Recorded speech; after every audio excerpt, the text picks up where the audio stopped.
તો ભાઈ એને જોઈ કે હવે આવવું નહીં.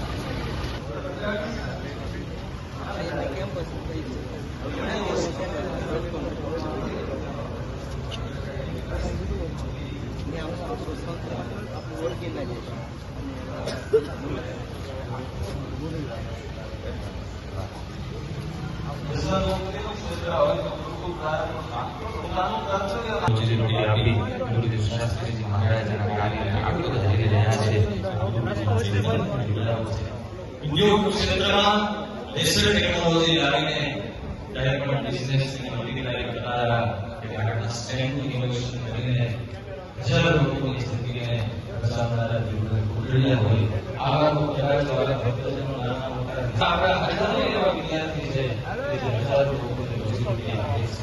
પણ સમાજનો ઉત્થાન કરવાનો હોય પણ વિદ્યાર્થી શું કાર્ય કરી શકે અને ગુરુકુળના સંસ્કારોને પોતાના ગુરુદેવે આપેલા સંદેશને કેવી રીતે એમને વિચાર છે કે હું ગુરુકુળમાં ભણ્યો છું તો મારું કર્તવ્ય છે જ્યાં સુધી હું ભણવાનું શાખા છે કોઈ એવા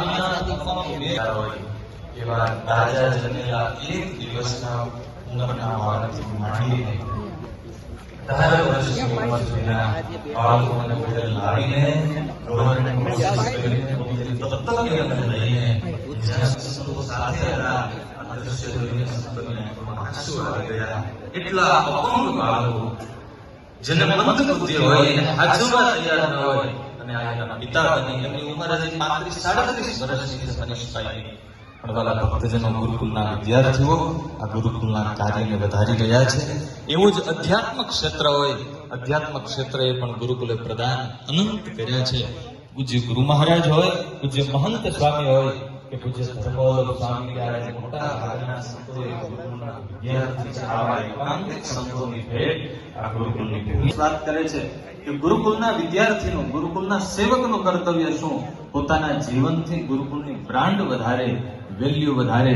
ત્યારે આજે વાલા ગુરુબંધુઓ એવો સંકલ્પ કરીએ કે આપણે આપણા કાર્યથી જ્યાં છીએ ત્યાં વાલા ગુરુબંધુઓ કંઈક અજવાળું પાથરી અને ગુરુકુળની બ્રાન્ડમાં એક કલગી લગાવીએ એવું કાર્ય કરીને ગુરુકુળમાંથી મુક્ત થવાનો સંકલ્પ કરીએ.